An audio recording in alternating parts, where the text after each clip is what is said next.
Before she killed her children, Lindsay Clancy researched how long the trip would take. That is what investigators say. On January 24, 2023, she asked her husband Patrick to run 2 errands, pick up medication for the kids at a CVS in Kingston, then get takeout food in Plymouth. And before she sent him out the door, according to prosecutors, she researched the specific driving time of that specific route. She wanted to know exactly how much time she would have alone in the house with Cora, Dawson, and Callan. The route gave her a window. And inside that window, prosecutors say, Lindsay Clancy strangled her 5-year-old daughter Cora with an exercise band, then her 3-year-old son Dawson, then her 8-month-old baby Callan. At some point during that window, Patrick called her from the road. She took the call. Investigators say she spoke to her husband on the phone after strangling their children and before he arrived home. Then she cut her wrists and her neck. Then she threw herself out of the 2nd-story window of their home in Duxbury, Massachusetts. Patrick came home to find his 3 children dying and his wife broken on the ground below the window. Cora and Dawson died at the scene. Callan, the baby, held on in the hospital for 3 days. He died on January 27th. Lindsay Clancy survived the fall. It paralyzed her from the waist down. She is now 36 years old and has spent the last 3.5 years at Tewkesbury Hospital, a state facility 64 miles from the Plymouth courthouse. When she has court appearances, she makes the trip in a wheelchair accompanied by nurses. And this morning, July 20th, 2026, she made that trip to Plymouth Superior Court, where jury selection began in her murder trial. 3 counts of first-degree murder. If convicted, life in prison without the possibility of parole. Her defense attorney does not dispute that she killed her children. Her defense is that she was legally insane when she did it, destroyed by postpartum psychosis and by more than a dozen psychiatric medications that made her condition catastrophically worse. Her husband agrees. Patrick Clancy, the man who lost all 3 of his children in one night, has said publicly, "I wasn't married to a monster. I was married to someone who got sick." The prosecution says the research on the driving time proves otherwise. You do not research a window of opportunity if you have lost contact with reality. You research it if you are planning. This is forensic disconnect. And today we are covering the opening of one of the most emotionally devastating murder trials in modern American history. Who Lindsay Clancy was, what happened on January 24th, 2023, what postpartum psychosis actually is, what the defense must prove, and why it almost never works, what happened inside the courtroom on day 1, and the impossible question that 18 jurors will spend the next 6 weeks being asked to answer. Before we go further, subscribe and hit that notification bell. Here at Forensic Disconnect, we cover the cases that deserve to be remembered. Subscribe. Let's start with who Lindsay Clancy was before January 24th, 2023. Because the specific distance between who she was and what she did is the entire battlefield of this trial. Lindsay Clancy was a labor and delivery nurse at Massachusetts General Hospital in Boston, one of the most respected hospitals in the world. She had chosen the specialty of being present at births. Her professional life was spent supporting mothers through labor, holding newborns, managing the medical and emotional intensity of the moment when families begin. Her colleagues knew her as competent and caring. Her patients trusted her with the most vulnerable hours of their lives. She grew up in Wallingford, Connecticut. Her parents, Paula and Mike Musgrove, still lived there. At a court appearance in February, her mother said outside the courtroom, "She's a loving mother. She always will be." She and Patrick married and settled in Duxbury, an upscale coastal town about 30 miles south of Boston. The kind of town people move to specifically to raise children. They had Cora in 2017, Dawson in 2019, and Callan in May of 2022. And after Callan was born, something began to break. In the months following the birth, Lindsay developed psychiatric symptoms that escalated steadily. Depression, anxiety, insomnia so severe it consumed her nights. And then something worse. Voices. She reported hearing voices urging her to harm her children and to harm herself. She wrote about it. Unsealed court documents, more than 300 pages of search warrants and records, revealed that she kept journals documenting her prescriptions and her feelings, and that among those entries were references to self-harm and expressions of wanting to harm her children. She told the medical system what was happening to her. This is the specific fact that the defense will hammer for 6 weeks. She asked for help. Repeatedly. She was prescribed medication, then another medication, then another. Her attorney, Kevin Reddington, says she was ultimately prescribed more than a dozen different psychiatric drugs, a pharmacological churn he has described as horrific. Weeks before the killings, her condition was severe enough that she was admitted to a psychiatric hospital. She spent several days there. She was evaluated, and she was discharged, sent home, to the house in Duxbury, to Cora, Dawson, and Callan. Approximately 3 weeks later, she sent Patrick to CVS. Now let's go inside the courtroom today, because day 1 of this trial produced specific details that tell you exactly how the next 6 weeks are going to unfold. Judge William Sullivan called the case to order at 10:20 in the morning. Lindsay Clancy was present in her wheelchair, having made the 64-mile trip from Tewksbury Hospital with her nurses. She is expected to be in that courtroom every single day of the trial. And then came a detail that captures the strangeness of this proceeding. During individual juror questioning, Lindsay was not seated at the defense table. She was seated at the witness stand, positioned there so that she could hear the conversations between the judge, the attorneys, and each prospective juror. A defendant in a wheelchair, seated where witnesses normally testify, listening to strangers being asked whether they can judge her fairly. Judge Sullivan told the prospective jurors the trial will take approximately 6 weeks. 18 jurors will be seated, including 6 alternates. When he asked his first group question, "Are you related to Lindsay Clancy or anyone in her family?" 4 jurors raised their hands. In Plymouth County, near Duxbury, the case is not an abstraction. It happened down the road. The challenge of finding 18 people who can put aside 3.5 years of headlines is the first battle of this trial, and it will take days. The witness list gives you the scale. Roughly 200 potential witnesses. The prosecution submitted 168 names, including Patrick Clancy, dozens of emergency responders, and medical experts. The defense identified 65, including Patrick Clancy again. He appears on both lists, plus relatives, medical specialists, and a private investigator named Robert Jones. The man who lost his children will testify in the trial of the woman who killed them, and both sides believe his testimony helps them. Before the jurors even entered, the lawyers were already fighting. The Commonwealth brought a motion to exclude undisclosed defense witnesses. Sullivan allowed it, leaving room for the defense to renew. Small procedural skirmish, large signal. The prosecution intends to control the evidentiary field aggressively, and Reddington intends to contest everything.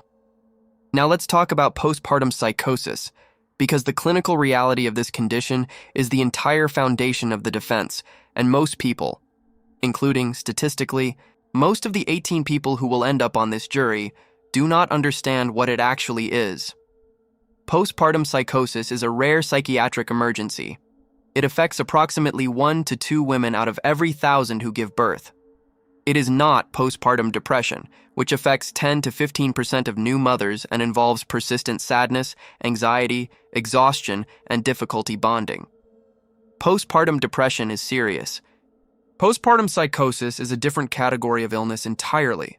Psychosis means a break from reality. Women experiencing postpartum psychosis can develop delusions, fixed false beliefs immune to evidence, and hallucinations, including voices. The most dangerous form is the command hallucination, a voice instructing the person to do specific things. A mother in the grip of postpartum psychosis may believe, with total conviction, that she is saving her children from something worse. She may be acting rationally inside a reality that does not exist.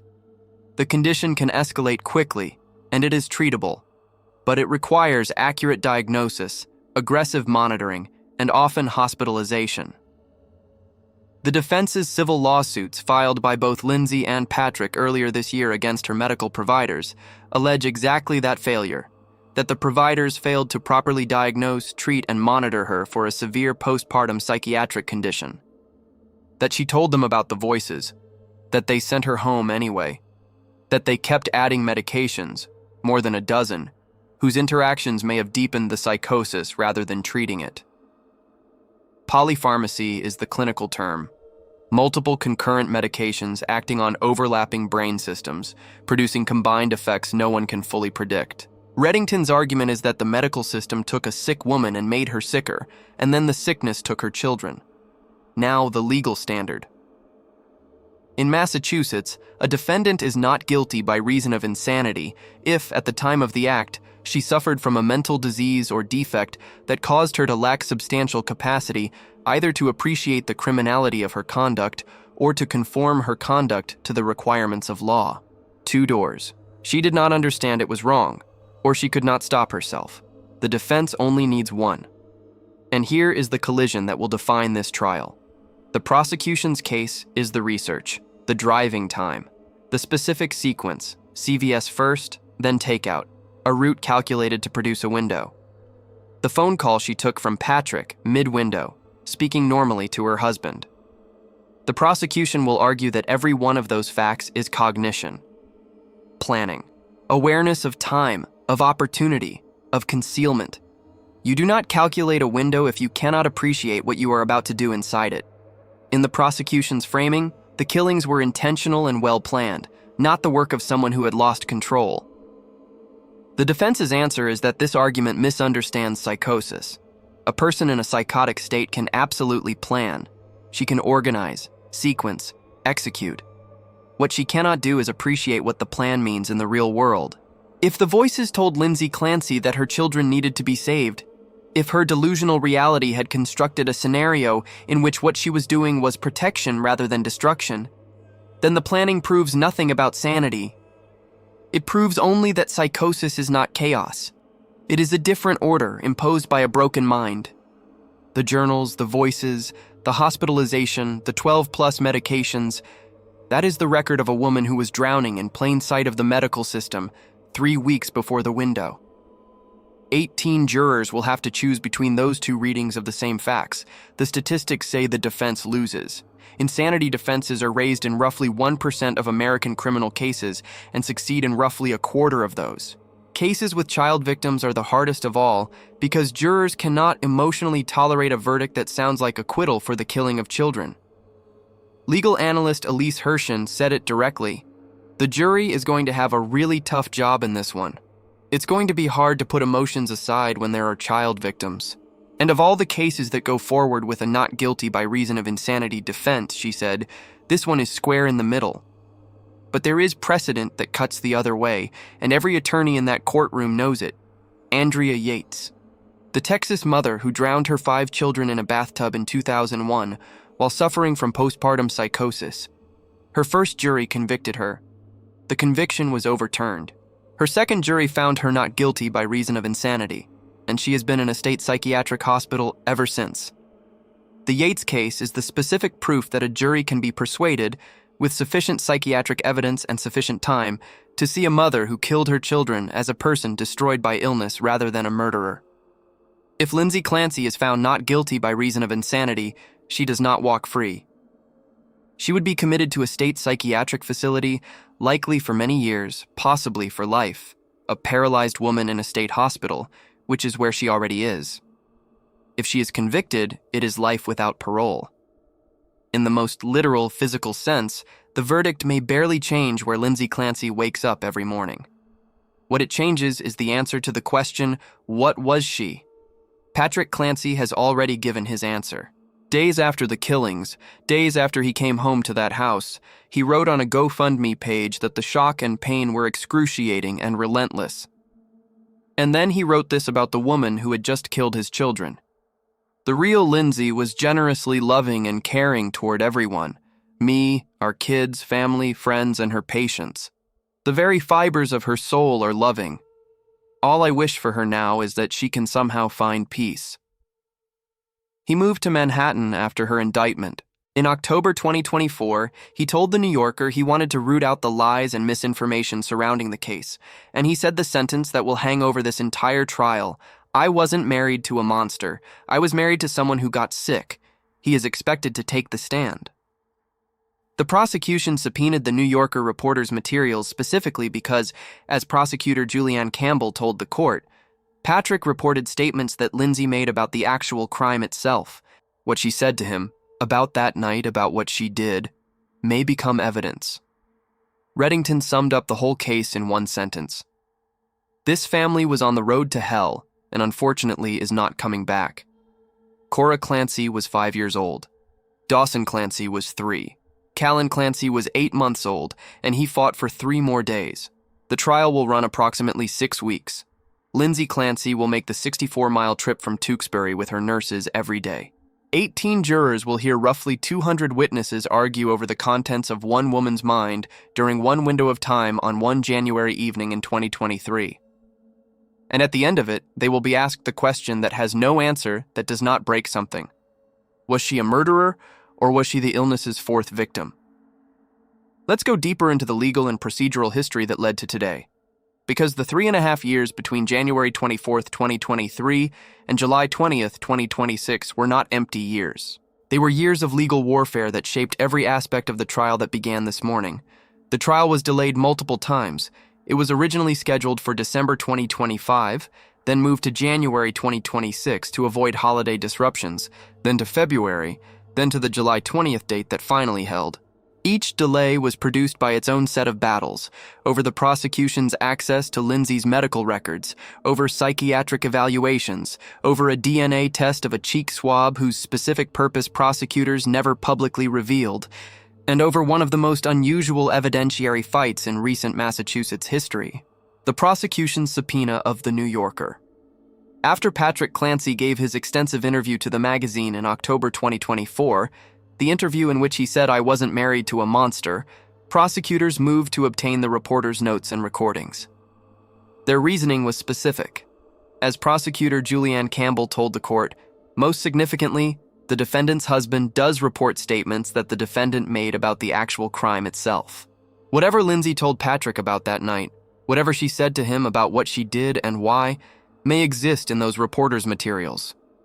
The prosecution subpoenaed the writer and Condé Nast, the magazine's publisher. Press freedom advocates tracked the subpoena. The fight over those materials was one of the specific reasons this trial took 3.5 years to begin. Reddington fought his own procedural battles. He asked for a bifurcated trial, a 2-phase structure in which the jury would first decide whether Lindsay committed the acts and then separately decide whether she was criminally responsible given her mental state. The strategic logic was clear. He does not dispute the acts, and he wanted the emotionally devastating factual record separated from the sanity determination, so that jurors would not be asked to evaluate psychiatric evidence while the images of the children were freshest in their minds. Prosecutors opposed it, arguing she had no constitutional right to a 2-part trial that would essentially repeat the evidence. He also fought for early access to the jury list, calling the standard practice, receiving a large stack of juror questionnaires at the same moment the jurors arrive, woefully inadequate for a case of this magnitude. And in the months before trial, the defense was still fighting to secure an ambulance for her daily transport. Every one of those battles tells you the same thing. Both sides understood from the beginning that this case would be decided as much by structure, what the jury sees, in what order, in what emotional context, as by evidence. Now let's go deeper into the over-medication argument, because Reddington's claim is not a vague assertion about too many pills. It is a specific clinical argument about polypharmacy, the concurrent use of multiple psychiatric medications, and it will be the technical heart of the defense case. Many psychiatric medications act on overlapping neurotransmitter systems. When a patient is prescribed multiple drugs simultaneously, antidepressants, benzodiazepines, sleep aids, mood stabilizers, antipsychotics, the combined effects on brain chemistry become difficult to predict. Certain combinations can paradoxically worsen the symptoms they are meant to treat. Certain combinations can trigger or intensify psychotic features in vulnerable patients. The clinical literature documents cases in which medication changes and interactions preceded acute psychiatric deterioration. Lindsay Clancy, according to her attorney, was prescribed more than a dozen different medications in the months after Callan's birth. Reddington has described the prescribing pattern as horrific. The defense's expert witnesses will walk the jury through that medication history. What was prescribed, when, in what combination, and what the known risks of those combinations were for a woman already reporting intrusive thoughts and voices. The civil lawsuits that Lindsay and Patrick filed against her medical providers earlier this year allege exactly this: failure to properly diagnose, treat, and monitor a severe postpartum psychiatric condition. The criminal defense and the civil claims are the same argument in two courtrooms: that the medical system took a sick woman and made her sicker, and that the sickness took her children. The prosecution's experts will answer with their own clinical reading, that whatever her diagnosis and whatever her medications, her capacity to research a driving time, construct a window, execute a sequence, take a phone call mid-act, and attempt to end her own life afterward is inconsistent with the substantial incapacity that Massachusetts law requires. The dueling experts, and there will be many, drawn from a combined witness pool of roughly 200, are where this trial will actually be won or lost. Now let's look at the hospitalization, because it may be the single most important week in this entire case. Weeks before the killings, Lindsay Clancy was admitted to a psychiatric hospital. She was there because her condition, the depression, the insomnia, the voices urging her to harm her children and herself, had become severe enough to require inpatient care. She was evaluated by psychiatric professionals, and then she was discharged, sent home, to the house where the children were. The defense will frame that discharge as the specific moment the system failed. If the hospitalization documented the severity of what she was experiencing, and her own journals documented the voices, then the decision to discharge her back into the environment where her symptoms were most dangerous is the specific point of medical failure that the defense will argue bears responsibility alongside or instead of Lindsay herself. The prosecution will frame the same discharge as evidence of clinical stabilization and will argue that what happened 3 weeks later was not a relapse beyond her control, but a decision. 3 weeks. That is the distance between a psychiatric hospital bed and the window of time she researched. Now the statistics, because they define the mountain Reddington is climbing. Insanity defenses are raised in approximately 1% of American criminal cases. Of those, roughly 1 in 4 succeeds. Cases involving child victims are the hardest category of all because jurors cannot emotionally tolerate a verdict that sounds like an acquittal for the killing of children. Even when the psychiatric evidence is overwhelming, even when the law technically supports it. Several defense attorneys interviewed about this case said the same thing. It is going to be really hard to find jurors genuinely open to this defense. But the Andrea Yates case is the precedent that keeps the defense alive. Yates drowned her 5 children in a bathtub in Texas in 2001 while suffering from postpartum psychosis. Her first jury convicted her of capital murder. The conviction was overturned on appeal. Her second jury, in 2006, found her not guilty by reason of insanity, and she has lived in a state psychiatric hospital ever since. The Yates case proved that American jurors can, with sufficient psychiatric evidence, sufficient expert testimony, and sufficient time, reach the conclusion that a mother who killed her children was destroyed by illness rather than driven by malice. Every strategic decision Reddington makes over the next 6 weeks will be made with the Yates trajectory in mind. And what happens if he wins? A not guilty by reason of insanity verdict does not open the courthouse doors. Lindsay Clancy would be committed to a state psychiatric facility, her release contingent on judicial findings about her dangerousness, a process that in cases like this often means decades, sometimes life. She is already paralyzed. She already lives in a state hospital. In the most literal physical sense, the verdict may barely change where she wakes up each morning. What it changes is the official answer to the question of what she was on January 24, 2023, and whether the Commonwealth of Massachusetts calls what happened in that house murder or tragedy. Now let's also address what this trial means beyond the courtroom. Because the Lindsay Clancy case has become the most prominent American conversation about postpartum psychosis since Andrea Yates, and in some ways, a larger one, because it arrived in the era of social media, where hundreds of thousands of women responded to the case by describing their own postpartum psychiatric experiences. The public response to this case produced a wave of advocacy around perinatal mental health, around screening protocols, around the specific danger window after childbirth, around the gap between a mother reporting intrusive thoughts and the system treating that report as the emergency it is. Massachusetts legislators and clinicians have pointed to this case in discussions about maternal mental health policy. Whatever the verdict, the case has already changed how a generation of new mothers, and at least some of their doctors, talk about the difference between postpartum depression and postpartum psychosis, and about what it costs when that difference is missed. That conversation is real, and it now proceeds in parallel with a proceeding in which 18 ordinary citizens of Plymouth County will spend 6 weeks inside the most detailed public examination of one woman's mind ever conducted in a Massachusetts courtroom. Cora Clancy was 5 years old. She was the oldest. Dawson was 3. Callan was 8 months old, and he fought for 3 more days in the hospital before he died. Patrick Clancy buried all 3 of his children, and then he stood up in public and defended the woman who killed them. "The very fibers of her soul are loving," he wrote. "All I wish for her now is that she can somehow find peace."